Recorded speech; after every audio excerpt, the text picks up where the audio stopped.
अस्सलाम वालेकुम dear students. Machine design and analysis में हम स्टडी कर रहे हैं प्रेशर वेसल्स।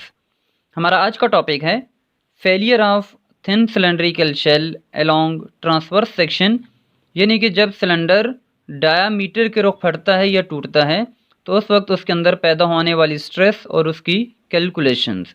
इन transverse section longitudinal stress Ft2 induced, यानी कि जब सिलेंडर ट्रांसवर्स सेक्शन में डायामीटर के रुख टूटता है तो उसके अंदर पैदा होने वाली जो स्ट्रेस होती है उस स्ट्रेस को नाम दिया जाता है लॉन्गिट्यूडनल स्ट्रेस। और लॉन्गिट्यूडनल स्ट्रेस के लिए हम अलामत यूज़ करते हैं Ft2।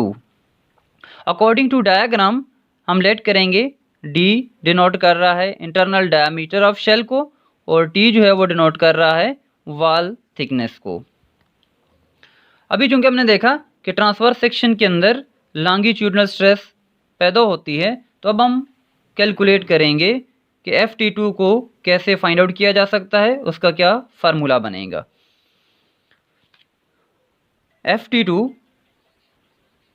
इज इक्वल टू, हमने पढ़ा कि स्ट्रेस जो होती है वो होता है load applied on a body divided by resisting area. तो ये टेंसाइल स्ट्रेस का जो बुनियादी फार्मूला है वही हम यहाँ पर यूज़ कर रहे हैं। Ft2 is equal to load applied on a body divided by resisting area.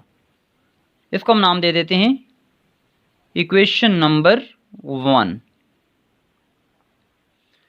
अब हम देखेंगे कि सिलेंडर के अंदर या प्रेशर वेसल के अंदर जब फेलियर होता है तो वो होता है ड्यू टू इंटरनल प्रेशर, कि प्रेशर वेसल के अंदर जो भी लिक्विड वेपर या गैसेस स्टोर की गई हैं उनका इंटरनल प्रेशर इसके फेलियर का बायस बनता है।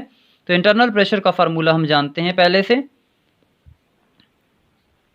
Internal pressure small p is equal to load over area. इस इक्वेशन से अब चूंकि हमने लॉन्गिट्यूडनल स्ट्रेस को फाइंड आउट करना है तो इसके लिए हमें चाहिए टोटल लोड जो कि यहाँ पे सिलेंडर के ऊपर एक्ट कर रहा होगा और उसका रेजिस्टिंग एरिया।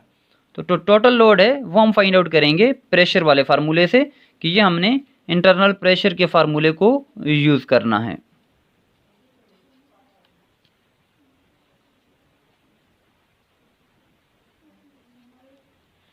इस फार्मूले से जब हम लोड फाइंड आउट करेंगे तो लोड हमारे पास आएगा capital P is equal to area multiply by internal pressure. According to shape हम देखेंगे कि यहाँ पे हमारे पास एरिया क्या आएगा। अब इस शेप को अगर और से देखा जाए तो इस शेप के अंदर जो एरिया है वो कैसे हम फाइंड आउट कर सकते हैं। तो इसको कंसिडर करते हैं हम कि ये जो हमारे पास क्रॉस सेक्शन है, बेसिकली ये सारा क्रॉस सेक्शन दिखाया गया है कि ये आपके पास वॉल थिकनेस है किसी भी सिलेंडर की, जिसको यहाँ पे इस तरह से मैंने सेक्शन करके दिखाया है। और ये इंटरनल सरफेस है सिलेंडर की जहाँ पे प्रेशर एक्ट कर रहा है। तो अब हमें यहाँ पे चूंकि हम इंटरनल प्रेशर का फार्मूला यूज़ कर रहे हैं तो इंटरनल प्रेशर के लिए हमने एरिया फाइंड आउट करना है। तो ये वाला एरिया जो है वो हम फाइंड आउट करेंगे, ये जो हमने यहाँ पर दिखाया है। और अगर आप इस शेप पे थोड़ा सा गौर करेंगे तो ये जो शेप हमें नज़र आ रही है ये सॉलिड सिलेंड्रिकल शेप होगी। और इससे पहले भी हमने स्ट्रेस वाले चैप्टर के अंदर पढ़ा है कि सॉलिड सिलेंड्रिकल शेप अगर हमारे पास हो तो सॉलिड सिलेंड्रिकल शेप के लिए हमारे पास फार्मूला आएगा load is equal to solid cylindrical shape का एरिया है π/4 मल्टीप्लाई बाय d स्क्वायर। तो जहाँ पर भी हमारे पास सॉलिड सिलेंड्रिकल शेप आती है उसका cross section area find out करने के लिए हम यही फार्मूला यूज़ करते हैं π/4 d square multiply by internal pressure. तो ये हमारे पास दूसरी इक्वेशन आ गई है टोटल लोड की।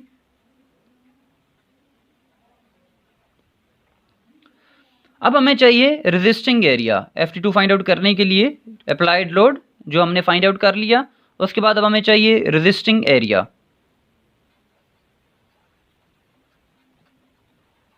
सो रेजिस्टिंग एरिया, अब हम देखेंगे कि ये जो आपके पास प्रेशर जब इस पे को एक्ट कर रहा होता है और यहाँ से वो सिलेंडर को तोड़ने की कोशिश करेगा तो बेसिकली उसकी ये जो वॉल थिकनेस है ये उसको रेजिस्ट करने की कोशिश करेगी। जैसे भी हमने एक सेक्शन बना के देखा कि ये आपके पास सिलेंड्रिकल शेप है तो ये जो इंटरनल सरफेस थी, इंटरनल प्रेशर का एरिया निकल आया। अब हम इसको हटा लेते हैं और ये जो इंटरनल प्रेशर है, ये जो लिक्विड है, ये अगर इसको तोड़ने की कोशिश करेगा, बाहर जाने की कोशिश करेगा, तो बेसिकली इसकी ये जो साइड्स हैं, ये साइड जो हैं वो इसको वॉल थिकनेस जो है वो इसको रोकने की कोशिश करेगी। तो अब ये हमारे पास जो है ये रेजिस्टिंग एरिया है, जिसको यहाँ पर भी दिखाया गया है और इस डायग्राम में इसको यहाँ पर दिखाया गया है। अब ये एरिया अगर हमने फाइंड आउट करना है तो हम इसके लिए क्या फार्मूला यूज़ कर सकते हैं। तो इस डायग्राम पे अगर थोड़ा सा गौर किया जाए या अगर इसको डेवलप किया जाए इसकी सरफेस को, तो इसकी डेवलपमेंट हम किस तरह से बना सकते हैं। इसकी डेवलपमेंट किस तरह से बनाई जा सकती है कि यहाँ पे हम इसको डिनोट कर देंगे इस तरह से कि अगर ये जो सरफेस है इसको खोल लिया जाए और खोलने के बाद इसको सतह पर फैला दिया जाए तो इसके सेक्शन क्या बनेगा। हम देखेंगे कि इसको रेक्टेंगल शेप में जब हम दिखाएंगे तो इसका ये वाला एरिया जो है वो बेसिकली इसकी थिकनेस की इक्वल होगा कि ये जो थिकनेस है इसको हम यहाँ पर डिनोट कर देंगे स्मॉल टी के साथ, जिसको यहाँ पर हमने पढ़ा कि ये स्मॉल टी है। सिमिलरली ये जो लेंथ है इसकी मुकम्मल, यानी कि अगर इसको फैलाया जाए सतह के ऊपर तो ये किसकी इक्वल होगी, तो लाजमी बात है चूंकि ये सिलेंड्रिकल शेप है, गोल शेप है, तो ये इसके सरकमफ्रेंस की इक्वल होगी। यानी इसका ये जो सरकमफ्रेंस है सारा, यहीं अगर इसको हम फैलाएंगे तो इस लेंथ के इक्वल आएगा। तो सरकमफ्रेंस का फार्मूला हमारे पास होता है pi D, pi multiply by D diameter of cylinder, जिसको अगर हम मल्टीप्लाई करें तो ये जो लेंथ है ये आ जाएगी हमारे पास पाई डी। अब अगर हम शेप पे थोड़ा सा गौर करें तो ये जो शेप हमारे पास बन रही है, ये शेप बन रही है रेक्टेंगुलर शेप। तो रेक्टेंगुलर शेप के लिए जब हमने एरिया फाइंड आउट करना होता है तो हमारे पास फार्मूला क्या होता है कि दोनों साइड्स को हमने मल्टीप्लाई कर देना होता है। So resisting area is equal to, ये हमारे पास इसकी लेंथ जो है ये एक साइड है, इसको हमने नोट किया हुआ है पाई डी के साथ, multiply by second side that is T. तो ये हमारे पास फार्मूला बन जाएगा पाई डी टी और इसको हम कहेंगे इक्वेशन नंबर 3। अब हमने दोनों चीज़ें निकाल ली, load applied and resisting area.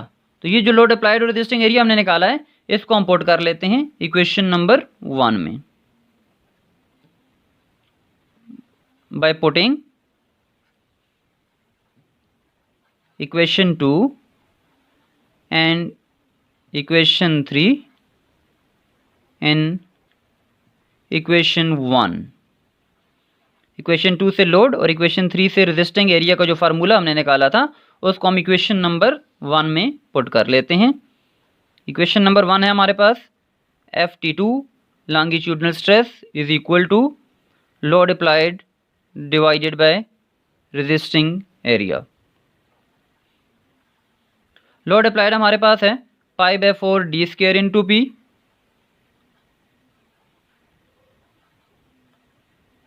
यहाँ पर हमने इसको लिख लिया, डिवाइडेड बाय रेजिस्टिंग एरिया हमारे पास है पाई डी टी। यहाँ पर हम देखेंगे कि जो वैल्यूज़ जो टर्म्स कैंसिल आउट होती हैं उनको कैंसिल आउट कर लेंगे, तो यहाँ पर पाई की वैल्यू पाई के साथ कैंसिल आउट हो जाएगी, डायमीटर स्क्वायर है तो कैंसिल आउट हो जाएगा। तो हमारे पास जो इक्वेशन रह जाएगी वो ये बन जाएगी Ft2 is equal to d multiply by small t internal pressure divided by 4 into t. तो ये हमारे पास फाइनल फार्मूला आ जाएगा जो हम यूज़ करते हैं लॉन्गिट्यूडनल स्ट्रेस को फाइंड आउट करने के लिए।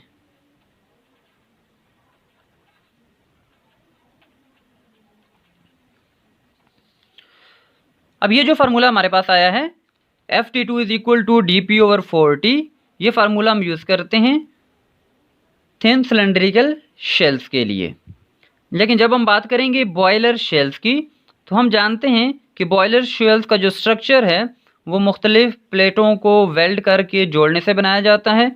तो जब हम जॉइंट की बात करेंगे तो जॉइंट के लिहाज से अब हमारे पास ये जो फार्मूला है इसको हम लिखेंगे कि बॉयलर शेल की सूरत में हम इसको किस तरह से इस्तेमाल कर सकते हैं। इन केस ऑफ बॉयलर शेल्स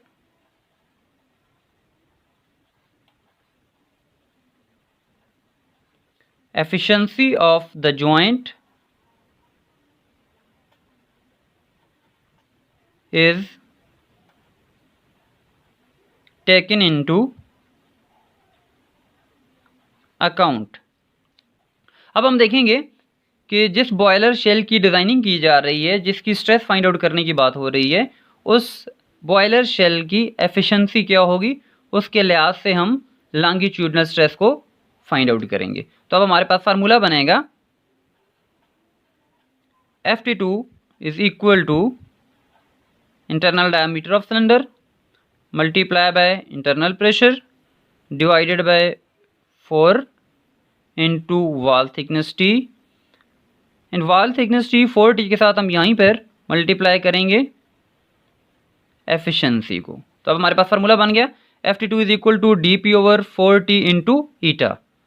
ये जो हमारे पास वैल्यू आई है ईटा, ये डिनोट कर रहा है एफिशिएंसी ऑफ बॉयलर को।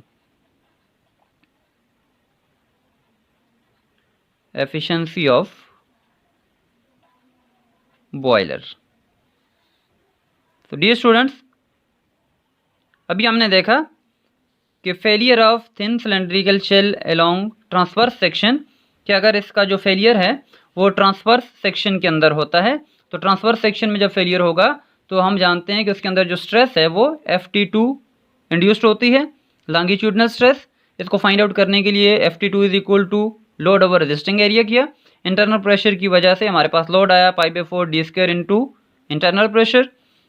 रेजिस्टिंग एरिया हमारे पास आया π/dt, और इन दोनों इक्वेशन को हमने इक्वेशन नंबर 1 में पुट किया, तो हमारे पास फार्मूला बन गया Ft2 is equal to dP over 4T longitudinal stress. And in case of boiler shells जब हम इसको लिखेंगे तो हम कहेंगे Ft2 is equal to dP over 4T into eta, and eta shows efficiency of boiler. Dear students, examination के अंदर अगर ये क्वेश्चन हो तो ये क्वेश्चन कुछ इस तरह से भी आता है कि आपने प्रूव करना होता है at the end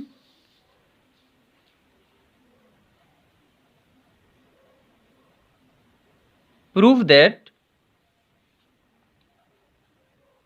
Ft2 is equal to dP over 4T और dP over 4T into eta। Dear students, ये था हमारा आज का दूसरा लेक्चर, जिसमें हमने देखा कि failure of thin cylindrical shell along longitudinal section अगर हो तो उसके अंदर कौन सी स्ट्रेस प्रोड्यूस होगी, और डिज़ाइनिंग के अंदर उस स्ट्रेस को फाइंड आउट करने के लिए हम कौन सा फार्मूला यूज़ करेंगे।